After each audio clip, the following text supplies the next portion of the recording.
কৰোনাৰ গণসংক্ৰমণেৰ মাজতে লখিমপুৰ জিলা পৰিষদৰ এক আজব সিদ্ধান্ত। ৰাজ্যৰ দ্বিতীয় বৃহৎ সাপ্তাহিক বজাৰ ইছলামপুৰ বজাৰ খোলাৰ নিৰ্দেশ দিয়ে লখিমপুৰ জিলা পৰিষদে।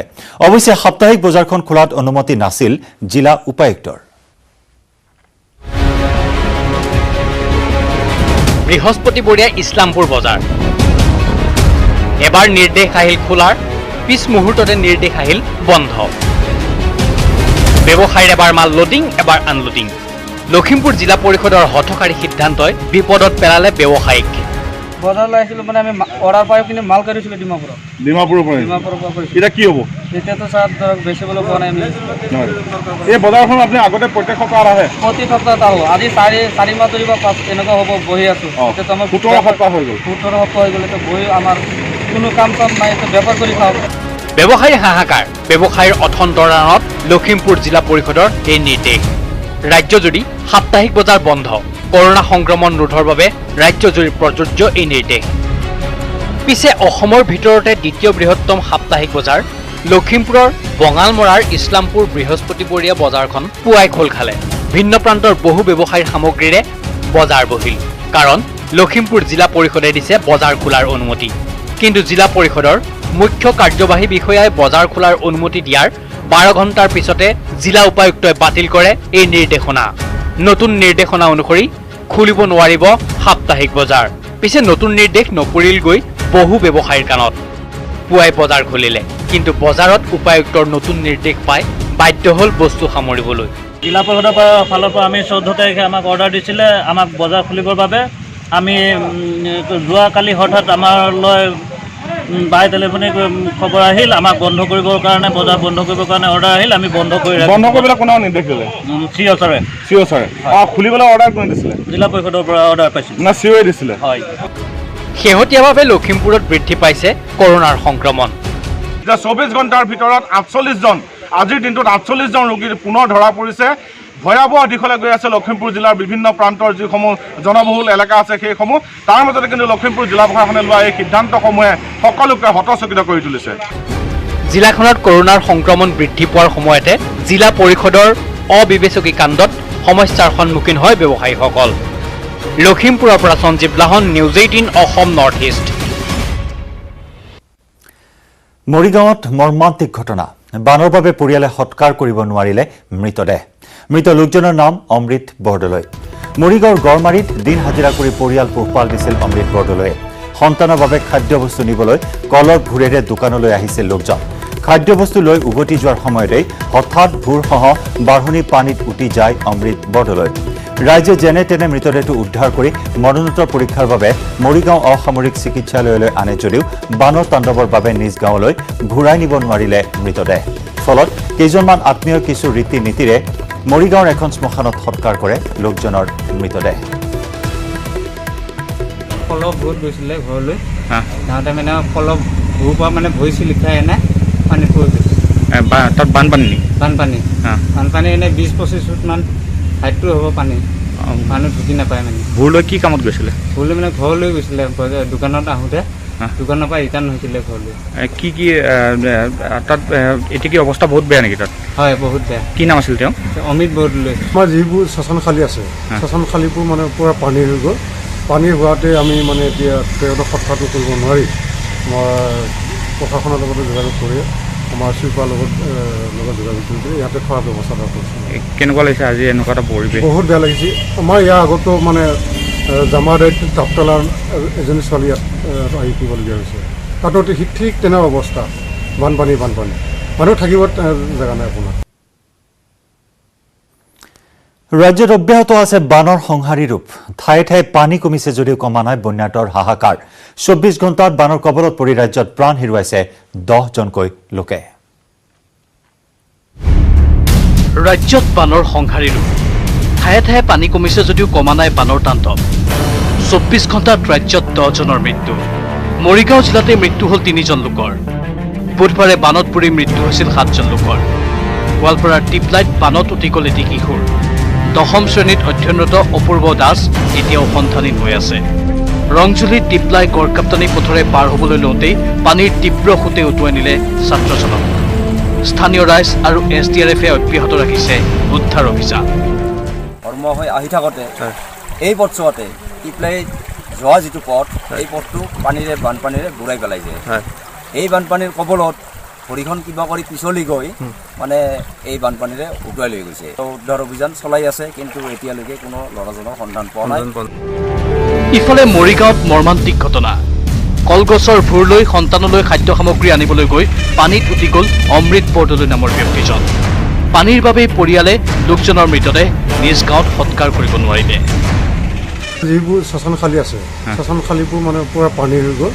পানী হোৱাতে আমি মানে এতিয়া তেওঁক সৎকাৰটো কৰিব নোৱাৰি মই প্ৰশাসনৰ লগতে যোগাযোগ কৰি আমাৰ চুইপাৰ লগত যোগাযোগ কৰি ইয়াতে থোৱাৰ ব্যৱস্থা এটা কৰিছোঁ। ইফালে মহানগৰীৰ সমীপৰ সোণাপুৰতো শতাধিক গাঁও প্লাবিত। বানৰ কবলত পৰিছে নিতৌ ন অঞ্চল। নুনমাটিৰ ৰামসিং চাপৰিতো বানৰ তাণ্ডৱ। শ পৰিয়ালৰ সা সম্পত্তি বিনষ্ট। ঘৰৰ মুধচলৈকে পানী। ওখ পাহাৰত আশ্ৰয় লৈছে বানাক্ৰান্তই। বানপানী অহাৰ কাৰণে আমি এতিয়া ঘৰত এনে আগৰ পৰা টকা পইচা নোহোৱা হৈছে, কাম বন নাই। এতিয়া আৰু এনেকুৱা পানী আহিলে যে আমি থাকিব পৰা অৱস্থাটো নাই। পাহাৰত আছোঁ আমি, ঘৰ এৰি কিনে বেলেগত যাব লগা হৈছে। পলাশবাৰীৰ 7টা ৱাৰ্ড এতিয়া বানৰ কবলত। ইফালে বানৰ কবলত ৰহা সমষ্টিৰ কেইবাটাও অঞ্চল। বঙাইগাঁৱৰ যোগীঘোপাতো বানৰ তাণ্ডৱ। বানত বুৰ গ'ল নৈৰ আলগা নদী আৰক্ষী চকী। গহপুৰত ব্ৰহ্মপুত্ৰৰ প্ৰলয়ংকৰী বানত নিমিষতে তছনছ হ'ল বহু পৰিয়ালৰ বাসগৃহ। সোনকালে আহিছে, পানীটো ইমান স্পীডত বহা দেখা নাছিলোঁ এতিয়ালৈকে। আমি ইমান বছৰ ইয়াত থাকিছোঁ, কিন্তু ইমান স্পীডত পানী বহা দেখা নাছিলোঁ। যেনেকৈ পানী বাঢ়িলে ভিতৰৰ চামানকেইটা ওলাব পৰা নাই বাহিৰলৈ। চাউল আছিলে কিবা কিবি। আনফালে বানত কঁকাইছে ভাৰত বাংলাদেশ সীমান্তৰ গোলকগঞ্জবাসীও। মঙলদৈ ৰাজচক্ৰৰ অন্তৰ্গত প্ৰায় 20খন গাঁও পানীৰ তলতেই আছে। শোণিতপুৰতো বান বিভীষিকা। ইফালে মৰাণৰ হালধিবাৰী মইনা গাঁৱত বুঢ়ীদিহিঙে তাণ্ডৱ চলাইছে। ৰঙিয়াৰ বগৰীবাৰীত বন্যাৰ্তৰ আশ্ৰয় শিবিৰত এতিয়া অবৰ্ণনীয় পৰিস্থিতি। খাদ্য সামগ্ৰীৰ বিশুদ্ধ খোৱা পানীৰ বাবে হাহাকাৰ কৰিছে বন্যাৰ্তই। পশ্চিম নলবাৰীতো একেই অৱস্থা। বানপানীৰ ফলত সৰ্বশান্ত হৈছে ৰাইজ। গোলাঘাটৰ খুমটাইত বান পৰিদৰ্শন কৰে বিস্মিতা গগৈ, গৌৰৱ গগৈ, বিধায়িকা ৰছলিনা তিৰ্কীয়ে। দীঘলুপথাৰ বান শিবিৰত কংগ্ৰেছ নেতাই সামগ্ৰী দি অহাৰ পাছতে লাগিল হুলস্থুল। সামগ্ৰী কম হোৱাক কেন্দ্ৰ কৰি শিবিৰত লাগিল হুলস্থুল।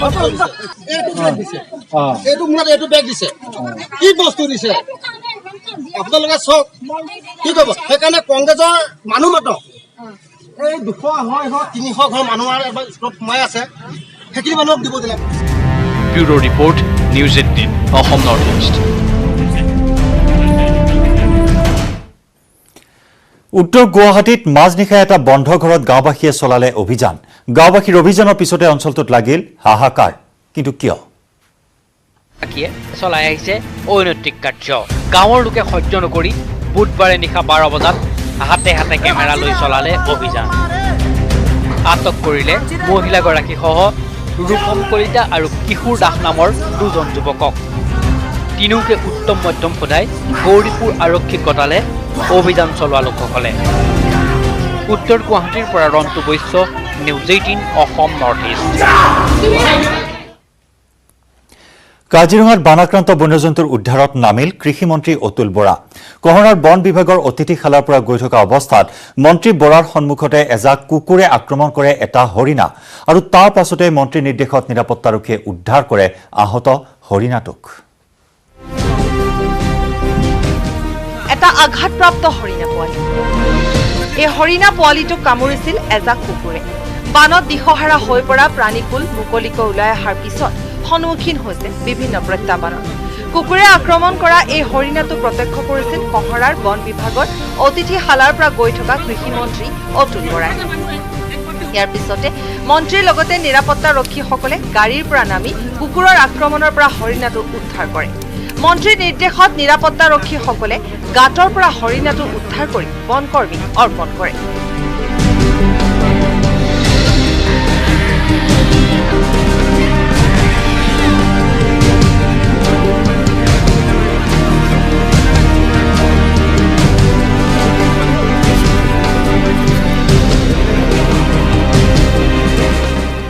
তাকে চকুৰ আগতে কুকুৰে কামুৰিলে এটা পহু। এতিয়া প্ৰত্যেক বছৰে বানপানী হয়, কাৰণ ইয়াৰ বন্যপ্ৰাণী জীৱকুলে যথেষ্ট সমস্যাৰ জীৱকুলৰ কাৰণে সৃষ্টি হয়। কিন্তু ইয়াত হাইলেণ্ড কৰাৰ কাৰণে আমাৰ চৰকাৰৰ দিনত যথেষ্টখিনি এতিয়া মানে ছেভ হৈছে।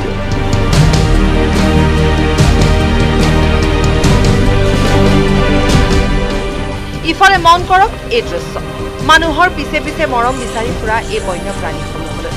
কি গড় কি গৰু সকলোৱে এই লোককেইজনৰ পিছে পিছে পৰিয়ালৰ কোনো লোকৰ পিছে পিছে অহা দি পিছ হৈছে। এই দৃশ্য দূৰৰ পৰা উপভোগ কৰিলে মুখ্যমন্ত্ৰী সৰ্বানন্দ সোণোৱালে। ইমানেই নহয়, মুখ্যমন্ত্ৰীয়ে নিজ হাতেৰে গড় পোৱালীক গাখীৰ খুৱালে। বৃহস্পতিবাৰে মুখ্যমন্ত্ৰীয়ে পৰিদৰ্শন কৰিলে পানবাৰীৰ বন্যপ্ৰাণী উদ্ধাৰ, প্ৰতিপালন আৰু পুনৰ সংস্থাপন কেন্দ্ৰ। কেন্দ্ৰটোত পূৰ্বৰে পৰা প্ৰতিপালিত হৈ থকা গড় পোৱালিৰ লগতে বুধবাৰে বাঘমাৰীৰ প্ৰবীণ বৰাৰ পাকঘৰৰ ভিতৰৰ পৰা ট্ৰেংকুলাইজ কৰি উদ্ধাৰ কৰা ঢেকীয়াপতীয়া বাঘজনীৰো খবৰ ল'লে। মুখ্যমন্ত্ৰীক সংগ দিলে কেবিনেট মন্ত্ৰী অতুল বৰা আৰু সাংসদ কামাখ্যা প্ৰসাদ দাসাই। ডাঙৰ দেখোন সেইটোৱে আমি যোৱাকালি মানুহৰ ঘৰৰ পাকঘৰত সোমাই আছিলে, সেইটো আমি দেখিছোঁ। Bureau report, news 18 Assam north east. এটা সময়ত দেশী বিদেশী পৰ্যটক তথা মন্ত্ৰী বিধায়কেৰে ভৰি থকা কাজিৰঙাৰ বিলাসী অতিথিশালা বৰগছ ৰিজৰ্ট এতিয়া বানৰ কবলত। কৰোনা ভাইৰাছৰ সংক্ৰমণ প্ৰতিৰোধৰ বাবে যোৱা 22 মাৰ্চৰ পৰা পৰ্যটকৰ বাবে বন্ধ হৈ আছে এই অতিথিশালাখন। আৰু ইয়াৰ সমান্তৰালকৈ ৰাষ্ট্ৰীয় উদ্যানৰ কাষতে থকা তথা মনোৰম প্ৰাকৃতিক পৰিৱেশেৰে আৱৰি ৰখা বৰগছ অতিথিশালাৰ ওখ ঠাইত এতিয়া আশ্ৰয় লৈছে বহু বন্য জন্তুৱে।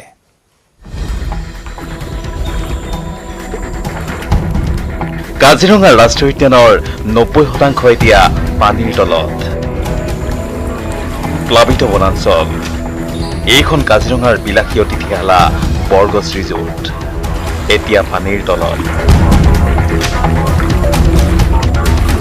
মই সামগ্ৰিক পৰিৱেশ দেখুৱাম। এইখনে হৈছে এই বৰগছ হোটেল, য'ত বিভিন্ন VIP আহি ইয়াত বাহৰ পাতেহি, বিভিন্ন সময় ইয়াত থাকি যায়হি। বিভিন্ন বলিউড হলিউডৰ নায়ক নায়িকা আহি ইয়াত থাকি যায়হি। সেই বৰগছ ৰিজৰ্ট আজি হোটেল আজি পানীৰ তলত।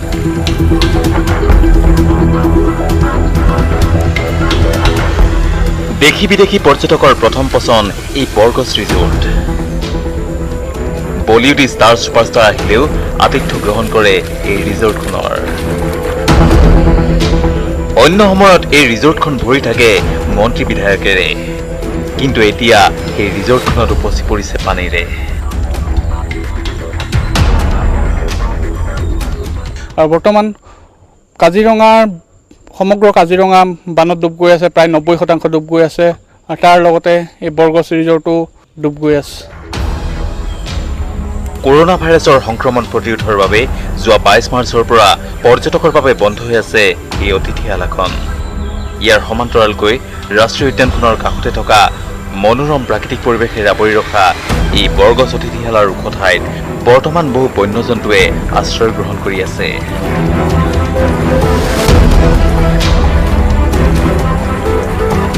কাজিৰঙাৰ পৰা Bitupan Bora, News 18 Assam north East. শেষসকলে যোৱাৰ পূৰ্বে দিনটোৰ শিৰোনামত খন্তেক সময়ৰ বাবে লৈছো আন এটি চমু বাণিজ্যিক বিৰতি। আপুনি চাই আছে দিনটোৰ শিৰোনাম। ধোঁৱাচাঙত চৰকাৰী নিৰ্দেশ। লকডাউনৰ নিৰ্দেশ অমান্য কৰি হাইলাকান্দিৰ এখন ব্যক্তিগত খণ্ডৰ বিদ্যালয়ত চলিছে পাঠদান।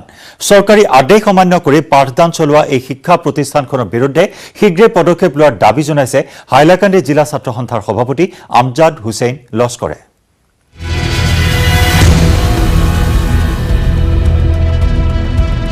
কৰোনা ভাইৰাছৰ সংক্ৰমণ ৰোধ কৰাৰ বাবে গোটেই দেশতে দিয়া হৈছে লকডাউন। প্ৰায় 3 মাহ কঠোৰ লকডাউন থকাৰ পিছতেই লাহে লাহে খুলিবলৈ দিয়া হৈছে কিছু কিছু প্ৰতিষ্ঠান। কিন্তু কণ ল'ৰা ছোৱালীক এই ভাইৰাছৰ সংক্ৰমণৰ পৰা ৰক্ষা কৰিবলৈ এতিয়াও বন্ধ ৰখা হৈছে স্কুল কলেজ। ইয়াৰ মাজতেই দুৰ্ভাগ্যজনকভাৱে হাইলাকান্দি জিলাত দেখা গৈছে এক বিপৰীত ছবি। জিলাখনৰ কাটলিচৰা সমষ্টিৰ জামিৰা অঞ্চলত green scholar national higher secondary school নামৰ ব্যক্তিগত খণ্ডৰ এই বিদ্যালয়খনে লকডাউনৰ সকলো নীতি নিয়ম উলংঘা কৰিছে। ছাত্ৰ ছাত্ৰীৰ জীৱন বিপন্ন কৰি ব্যৱসায়িক মনোভাৱ লৈ যোৱা 3 মাহৰ পৰা এইখন বিদ্যালয় কৰ্তৃপক্ষই চলাই আছে পাঠদান। গ্ৰীণ স্কলাৰ বুলি এটা স্কুল আছে, হাই স্কুল, আৰু তাৰ লগতে আৰু দুটা ওচৰত স্কুল, প্ৰাইভেট স্কুল। তেওঁলোকে ব্যৱসায়িক মনোভাৱ লৈ ছাত্ৰ ছাত্ৰীৰ জীৱনৰ প্ৰতি গুৰুত্ব নিদিয়ে তেওঁলোকে ক্লাছ চলাই গৈ আছে দৰ্জা বন্ধ কৰি, আৰু স্কুলৰ চাইনবোৰ্ডখন নমাই বহু দিনৰ পৰা তেওঁলোকে ক্লাছ চলাই গৈ আছে। তেওঁলোকে এনেকুৱা কৰ্মকাণ্ডহীন কাম কৰি গৈ আছে, তেওঁলোকৰ ওপৰত ড্ৰাষ্টিক একশ্যন অনতিবিলম্বে ল'ব লাগে। স্থানীয় এই যুৱককেইজনৰ প্ৰচেষ্টাতেই পোহৰলৈ আহিছে সমগ্ৰ ঘটনা। কিন্তু ঘটনাৰ অনুসন্ধানৰ বাবে যোৱা সংবাদ মাধ্যমৰ লোক দেখি তাৰ পৰা পলায়ন কৰে শিক্ষকৰ লগতে ছাত্ৰ ছাত্ৰীসকলে। এই শিক্ষা প্ৰতিষ্ঠানখনৰ বিৰুদ্ধে হাইলাকান্দি জিলা ছাত্ৰ সন্থাই কঠোৰ পদক্ষেপ গ্ৰহণ কৰাৰ দাবী জনাইছে। হাইলাকান্দিৰ পৰা Rahul Chakraborty, news 18 Assam north east. মহানগৰীত আৰক্ষীৰ বাহনৰ বাবে তেলৰ নাটনি। 3-4 দিন ধৰি পোৱা নাই পেট্ৰল ডিজেল। তেল বিচাৰি পোৱাৰে পৰা উলুবাৰীত দেখা গ'ল আৰক্ষীৰ বাহনৰ দীঘলীয়া শাৰী। তেল ডিপো কৰ্তৃপক্ষৰ মন্তব্য, বেংকৰ লেনদেনৰ অসুবিধাৰ বাবে আনিব পৰা নাই তেল।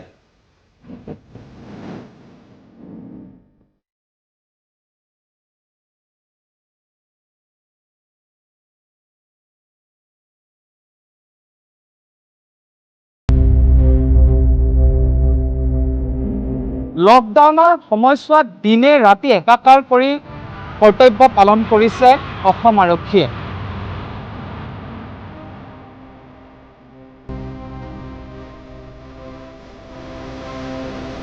কিন্তু গুৱাহাটী মহানগৰীত এতিয়া এটা সমস্যা দেখা দিছে যে 3 দিন ধৰি আৰক্ষীৰ এই বাহনসমূহৰ বাবে পৰ্যাপ্ত তেল তেওঁলোকে পোৱা নাই।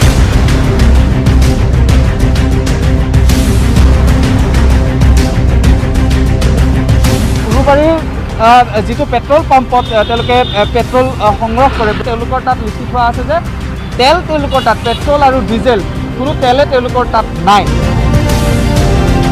আজি 3 দিনৰ পৰা তেল পোৱা নাই। মই COVID-19 ডিউটি মাৰি আছো, আজি 2 দিন মান হ'ল মই তেলে পোৱা নাই, ডিউটিত যাবই পৰা নাই। আৰক্ষী গাড়ী চলাই আছো। আৰক্ষী গাড়ী চলাই আছো। ইয়াতে ৰিজাৰ্ভত সদান্তে কৈছে আপোনাৰ তেলটো তাতে যাই কিনে বহি থাকা। এতিয়া আমি কি কৰিম, এতিয়া বহি আছো, ৰাতিপুৱাৰ পৰা আহি কিনে বহি আছো, না কিবা হোটেল আছে না কিবা আছে।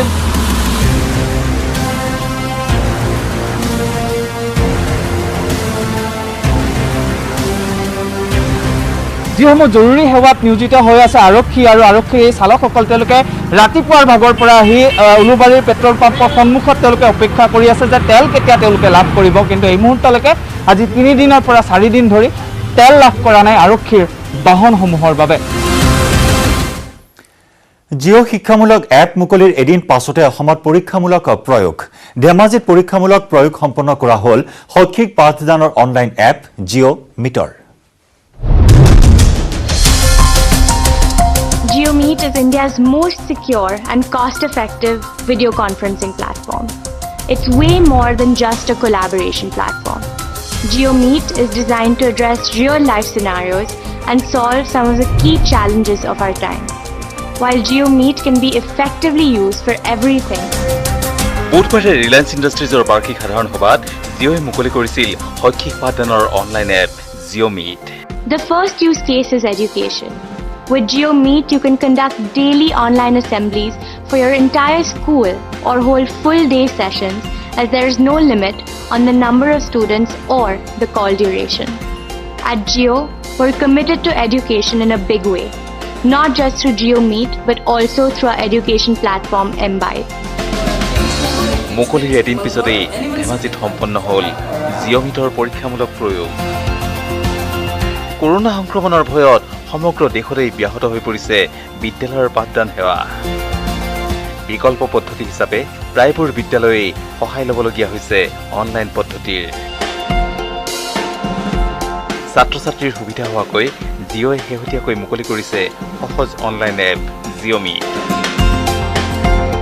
পাঠ গ্ৰহণৰ পৰা বঞ্চিত হৈ থকা হাইস্কুল শিক্ষান্ত পৰীক্ষাত অৱতীৰ্ণ হ'বলগীয়া ধেমাজি জিলাৰ 161খন প্ৰাদেশিকৃত বিদ্যালয়ৰ প্ৰায় 13,000 ছাত্ৰ ছাত্ৰীক JioMeet নামৰ এপটোৰ যোগেদি অনলাইন পাঠদান দিয়াৰ সিদ্ধান্ত গ্ৰহণ কৰিছে প্ৰশাসনে। ধেমাজিৰ বিদ্যালয়সমূহৰ পৰিদৰ্শক কাৰ্যালয় তথা ৰাষ্ট্ৰীয় মাধ্যমিক শিক্ষা অভিযানৰ সমন্বয়কৰ কাৰ্যালয়ে বৃহস্পতিবাৰৰ পৰা তিনিদিনীয়াকৈ পৰীক্ষামূলকভাৱে পাঠদান দিয়াৰ ব্যৱস্থা গ্ৰহণ কৰিছে।